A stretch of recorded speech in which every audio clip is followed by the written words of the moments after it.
Vamos ter culto das crianças hoje? De 3 a 10 anos? Alguém sabe me dizer? Não teremos. Hoje é o primeiro domingo, as crianças ficam com o pai aí do lado. Que bom. Atos capítulo 2, versículo 1 a 21.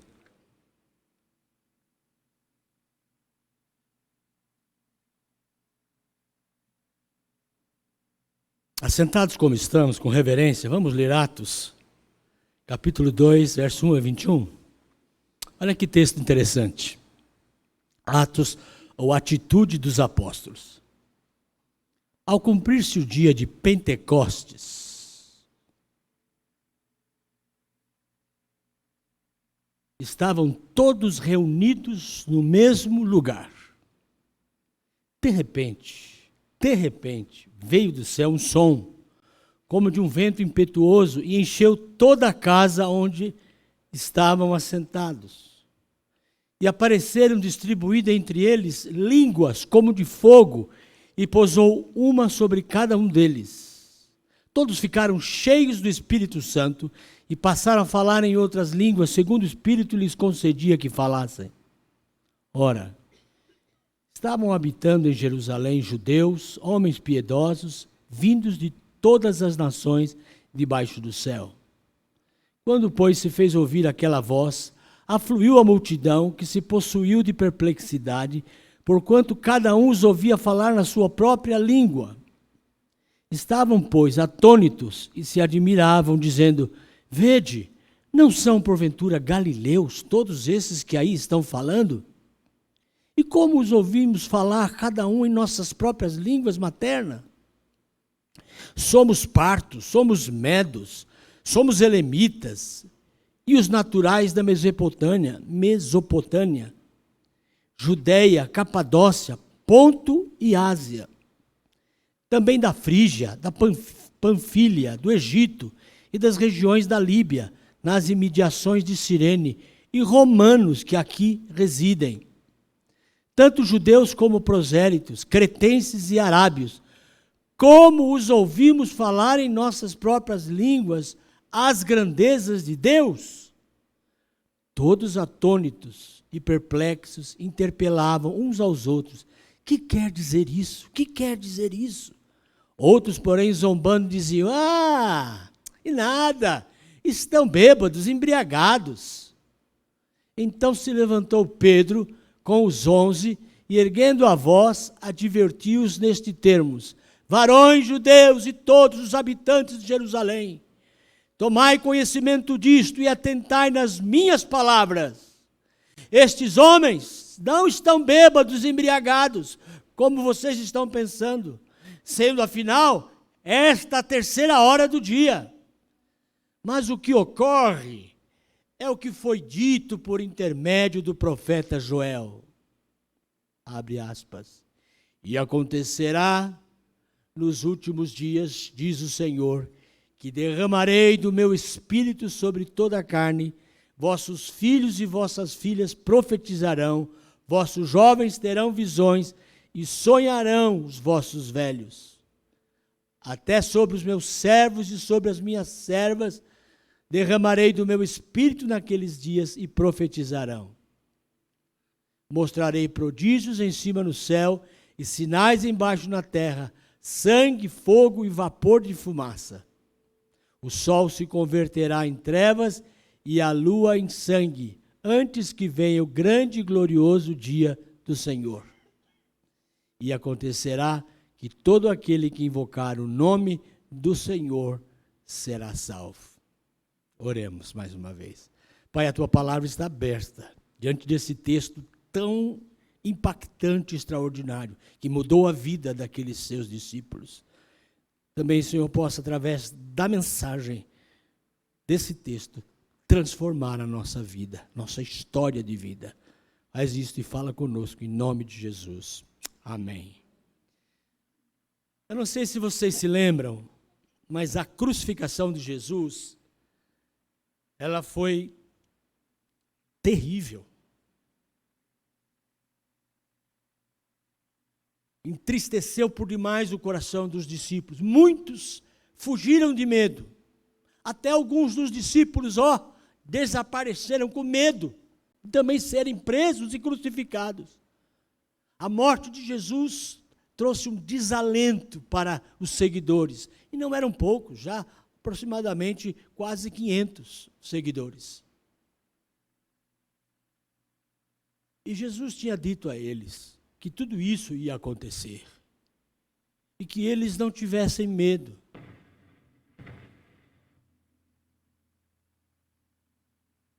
Aí, me ajuda aí.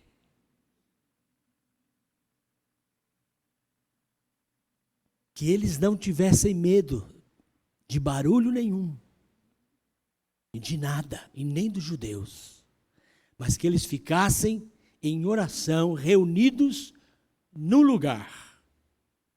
E assim eles fizeram. Assim eles fizeram. Passado o terceiro dia, Jesus ressuscitou, e ele mesmo tinha dito, quando eles estavam tristes pela morte que Jesus anunciava que ia morrer, não é? Até Pedro tentou interpelar Jesus. Não, de maneira nenhuma, nós vamos deixar o Senhor morrer numa cruz. E Jesus disse, afasta de mim, Satanás. Você não entende dos planos de Deus. Eles ficaram tristes quando Jesus falava sobre a sua morte dessa maneira. Mas ele mesmo disse, não se turbe o vosso coração, eu não vou deixar vocês órfãos. Não, eu vou subir, vou sentar à direita do Pai. Serei glorificado, mas eu vos enviarei outro Consolador, o Espírito Santo, e Ele estará com vocês. E é preciso que eu vá, porque se eu não for ao Pai, o Espírito Santo não desce. Mas fiquem reunidos, aguardando, até que o Espírito Santo desça sobre vocês. Pentecostes. Essa terminologia nos lembra do Penta. 5 ou 50. 50 dias era depois da Páscoa, era a festa de Pentecostes. Era uma festa que trazia muita gente estrangeira, de todos os lados, do Egito, da Síria, da Líbia. Era como se fosse uma festa das nações. Tinha comida típica, danças. Era uma festa maravilhosa ali em Jerusalém. Então, Deus escolheu exatamente esta data para derramar o Espírito Santo sobre os seus discípulos que estavam trancafiados. E então, a vida daqueles homens nunca mais foi a mesma. Eles foram transformados pelo poder do Espírito Santo. O Espírito Santo, ele é tido nas Escrituras como dinamis, como poder. Ele fortalece o crente, o cristão. E quando ele desce, quando ele entra nos corações dos convertidos, ele faz desses cristãos uma nova criatura. Ele fica mais corajoso, mais animado para testemunhar de Cristo e falar de Cristo. E foi isso que mudou a vida daqueles discípulos que estavam assustados, com medo, trancafiados. E foi exatamente neste dia, o dia da festa de Pentecostes, quando havia muita gente estrangeira naquela cidade, que o Espírito Santo desceu sobre eles. Queridos, o Espírito Santo, ele é imaterial, ele é invisível. Mas o texto nos diz que quando o Espírito Santo desceu como uma simbologia, como se fosse línguas de fogo, e com um som estridente, ele entrou na vida dos seus discípulos e algo se tornou visível e audível na vida deles, ao ponto de se revelar a maravilhosa presença divina. Era a presença de Deus se manifestando na vida daqueles homens antes medrosos e agora tão corajosos.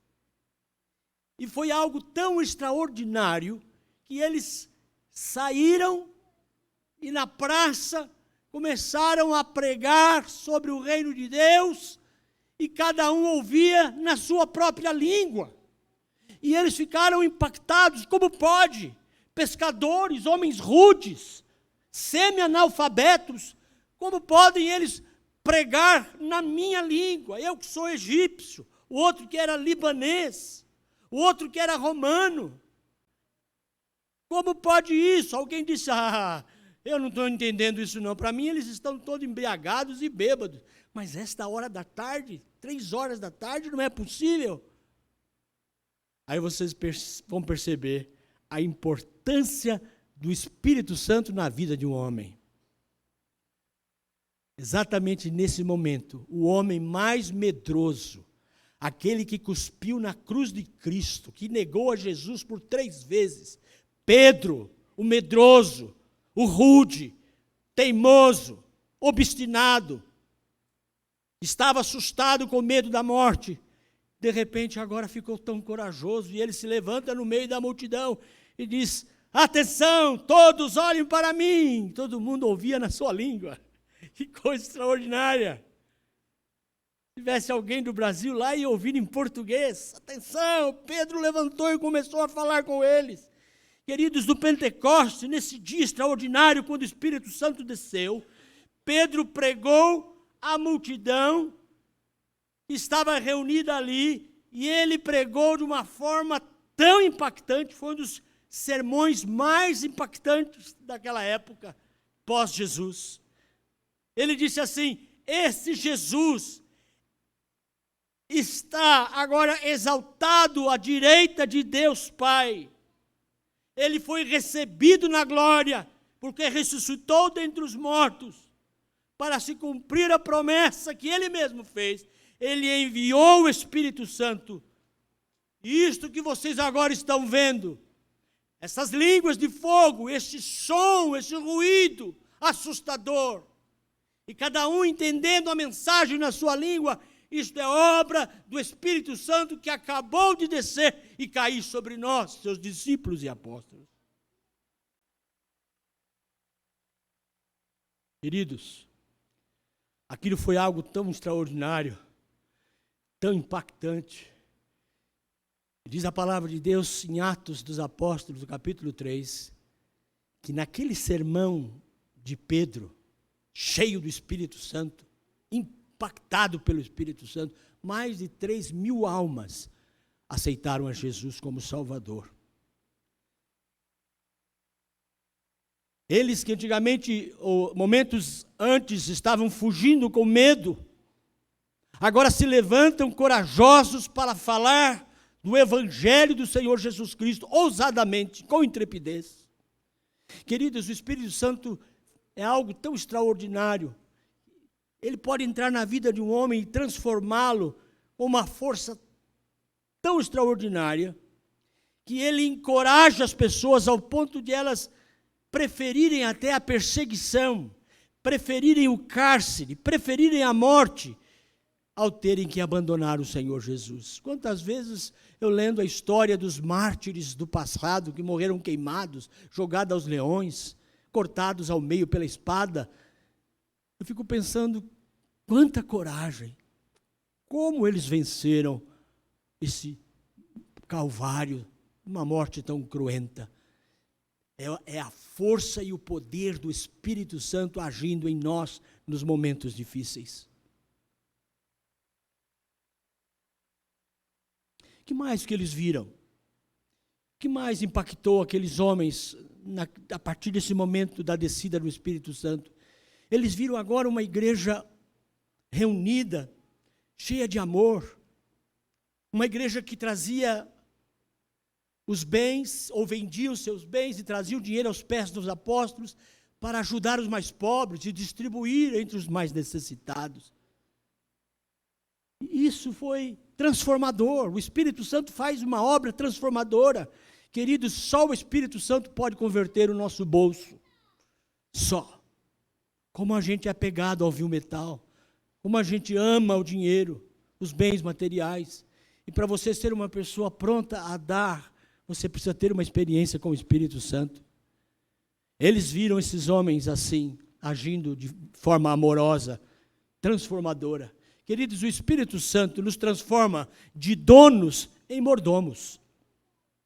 O Espírito Santo, quando chega em nosso coração, ele vence o egoísmo e ali começa, dá início à compaixão.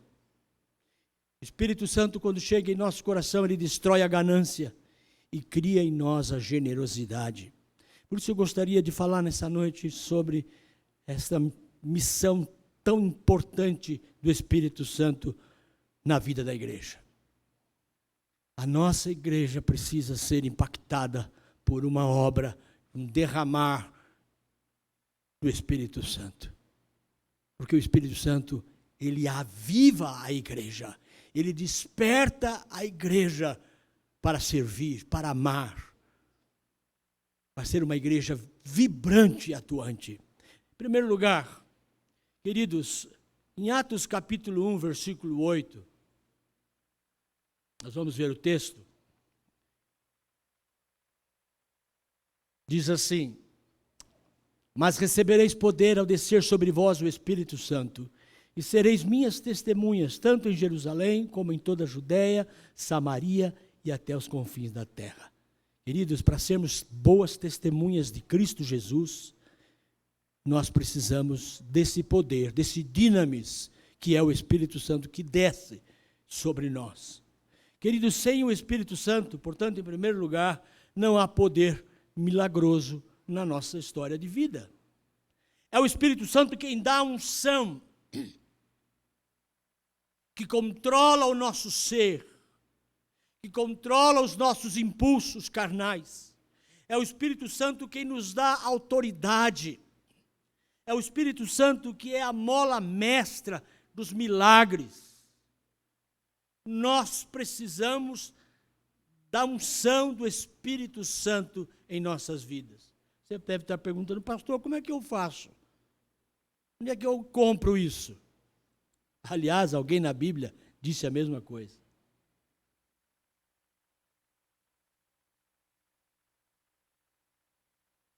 Um homem, quando viu os apóstolos cheios do Espírito Santo, pregando, orando, impondo as mãos, e os milagres aconteciam, ele disse: eu quero isso porque eu quero ganhar dinheiro, vou ficar rico com esse negócio aí, onde é que eu acho, onde é que eu compro isso?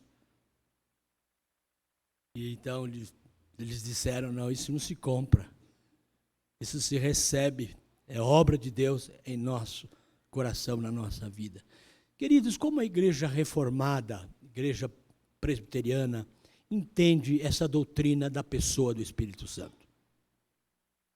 Algumas pessoas que falam assim: pastor, a nossa igreja presbiteriana fala tão pouco do Espírito Santo, ela fala muito em Deus Pai, fala demais de Jesus, mas do Espírito Santo não há pregação, quase ninguém fala. Parece que a igreja presbiteriana tem medo do Espírito Santo. De fato, há uma preocupação, porque as igrejas neopentecostais, por outro lado, elas trabalharam muito a questão da terceira pessoa da Trindade, o Espírito Santo, e de forma que isso trouxe uma grande confusão no meio da igreja. A igreja reformada entende, e depois de você receber Jesus como Salvador, você, nesse ato de fé, de crer em Jesus, você é selado com o Espírito Santo da promessa. É nessa hora que o Espírito Santo vai entrar no seu coração. E ele sela. Isso está registrado na carta de Paulo aos Efésios, quando ele diz que nós somos selados, quando nós, no capítulo 1, ele diz: quando nós ouvimos o evangelho da nossa salvação, tendo nele crido, em Cristo Jesus, somos selados com o Espírito Santo da promessa. É aí, é esta hora, que você recebe o Espírito Santo de Deus no seu coração, na sua vida.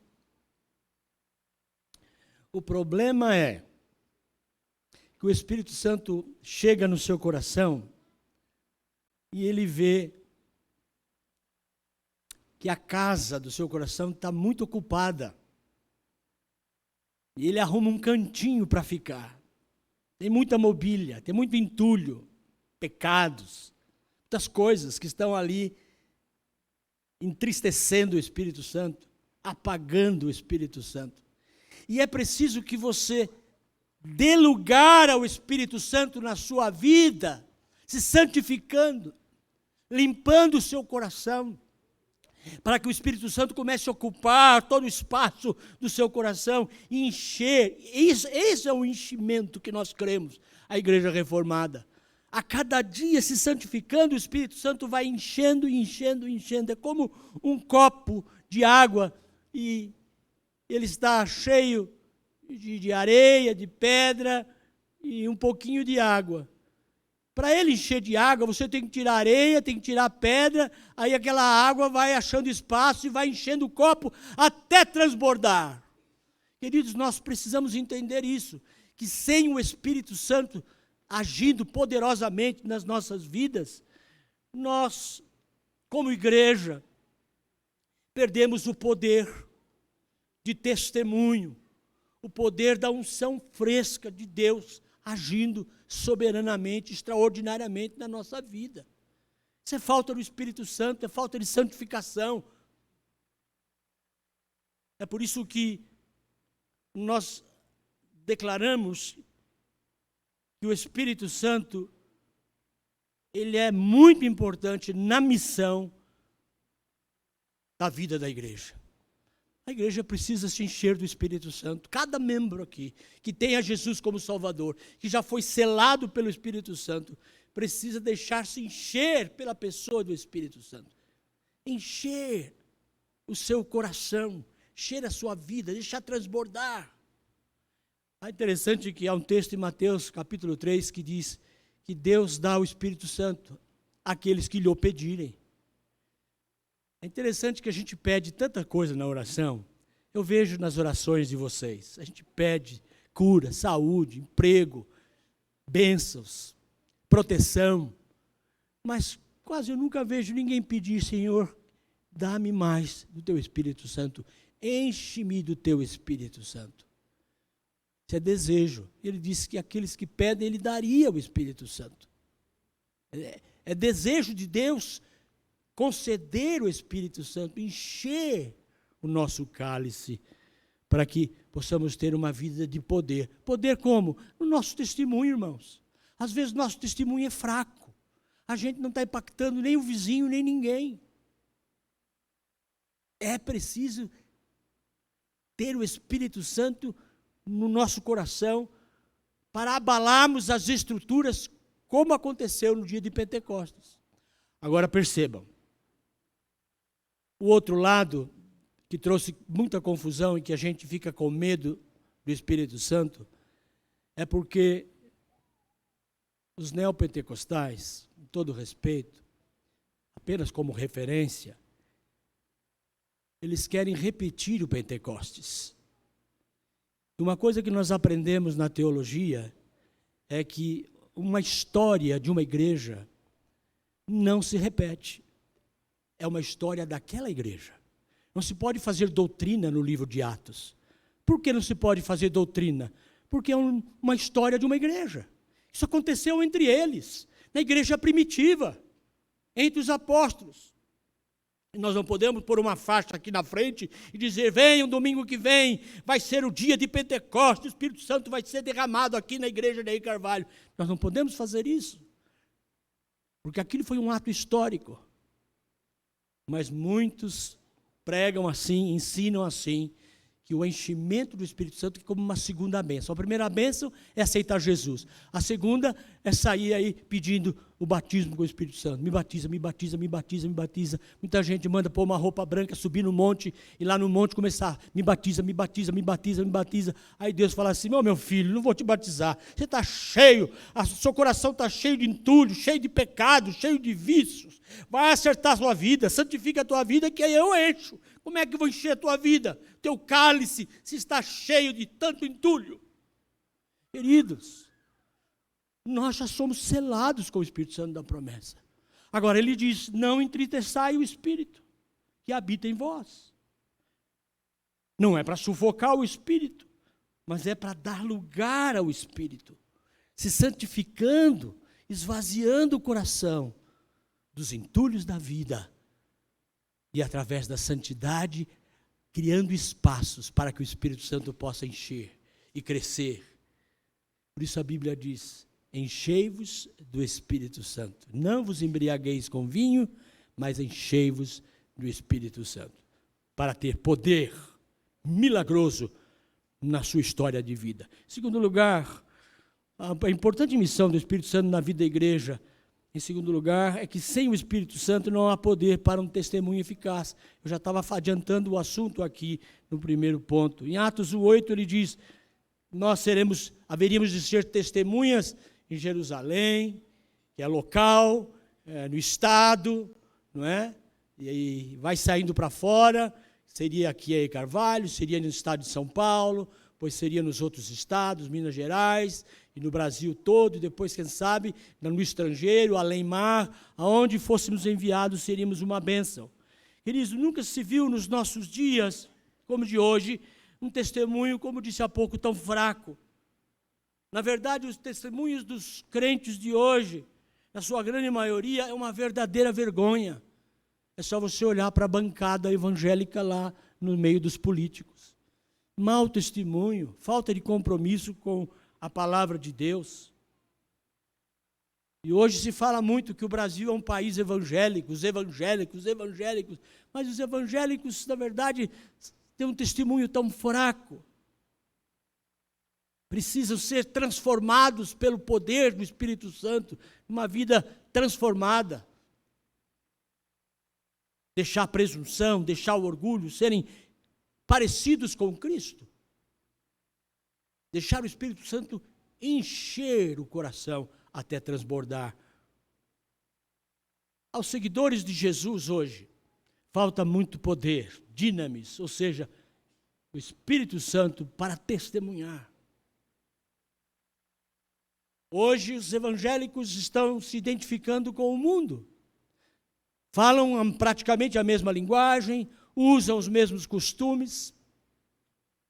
E a gente já tem dificuldade de diferenciar o evangélico, o verdadeiro cristão, com aqueles ímpios.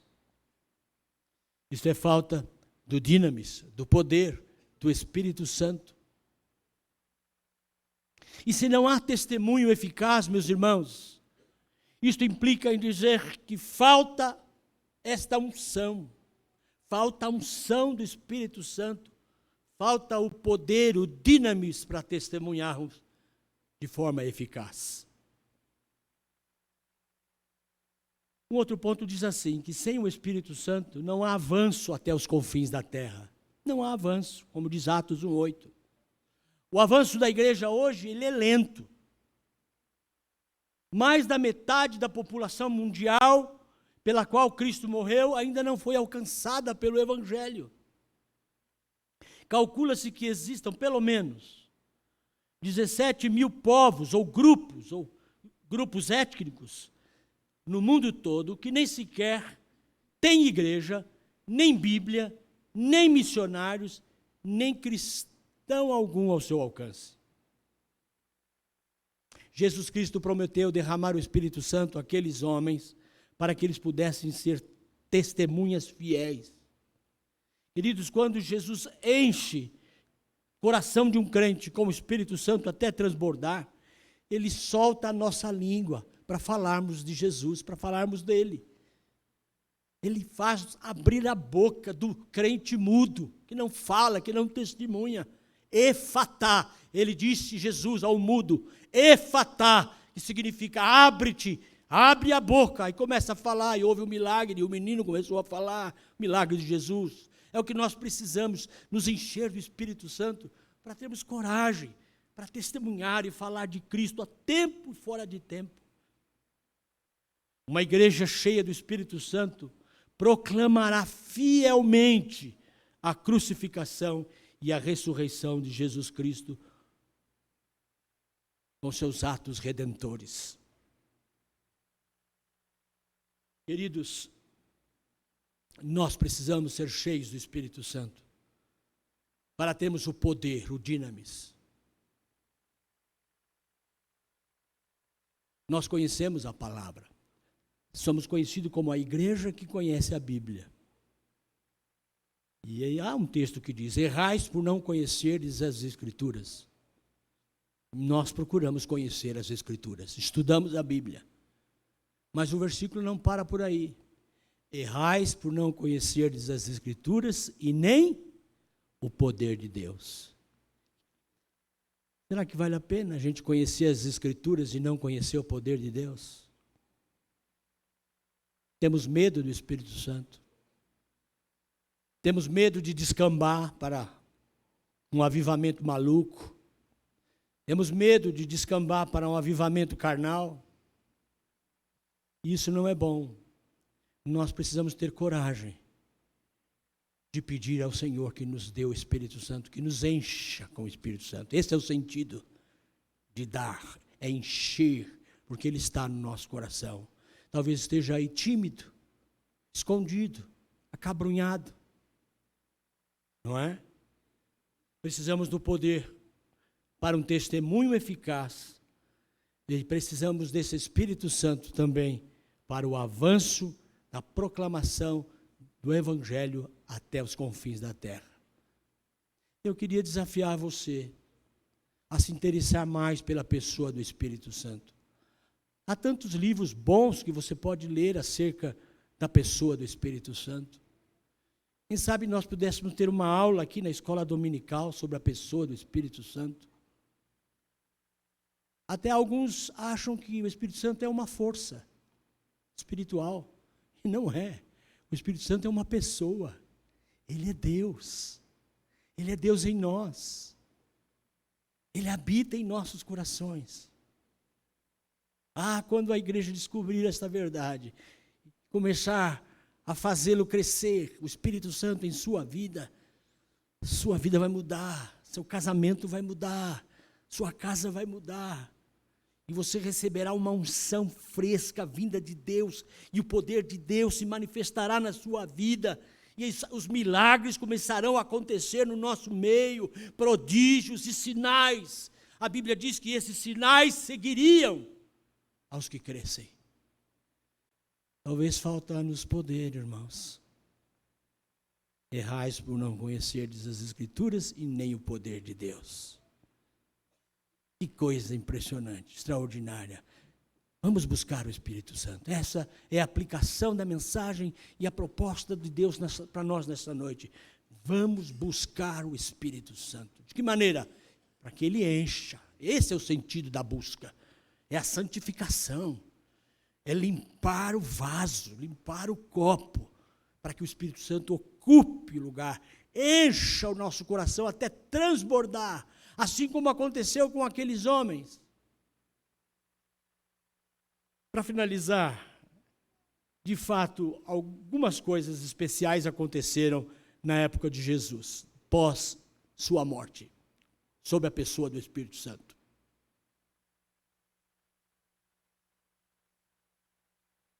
Um homem chamado Cornélio não era judeu, mas ele era temente a Deus, ele gostava do Deus dos judeus, e ele fazia orações, era um homem piedoso. E então ele teve um sonho. Qual foi o sonho que ele teve? Manda 2 empregados de sua casa ir na rua tal, chamar um homem chamado Pedro, ir lá e chamar esse homem, convidando para ele vir à sua casa, fazer uma reunião, um culto, para ele pregar sobre meu filho Jesus na sua casa. Aquele sonho perturbou aquele homem, ele chamou, e Deus deu o endereço certinho. Deu até o número, não precisava nem de GPS, era só ir. E ele ficou perturbado, e ele fez assim, marcou uma reunião, chamou os vizinhos, chamou os parentes, filho, neto. Falou: Deus me mandou chamar um tal de Pedro aí, eu vou atrás desse homem, e eu quero saber o que ele tem para falar de Deus para mim. Aí os empregados foram lá e bateram palma. Senhor Pedro! E Pedro estava orando. E Pedro também tinha tido um sonho. Você vê que as coincidências de Deus, né? O sonho de Deus, o sonho de Pedro era estranho. Diz que ele via um lençol branco descendo assim sobre ele. Branquinho. branco significa pureza, mas cheio de animais peçonhentos.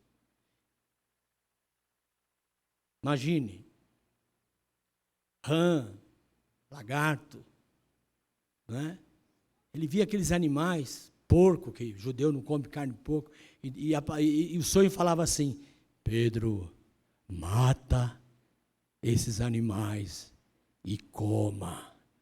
Ele subiu o lençol, ele falava: tenho livro em sonho, não, jamais vou comer uma coisa impura.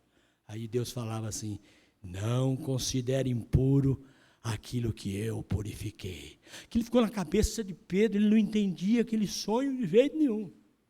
Sabe por quê, irmãos? Pedro era judeu. E Pedro tinha uma antipatia com quem não fosse judeu. Ele não pregava o evangelho para quem não fosse judeu, mas de jeito nenhum.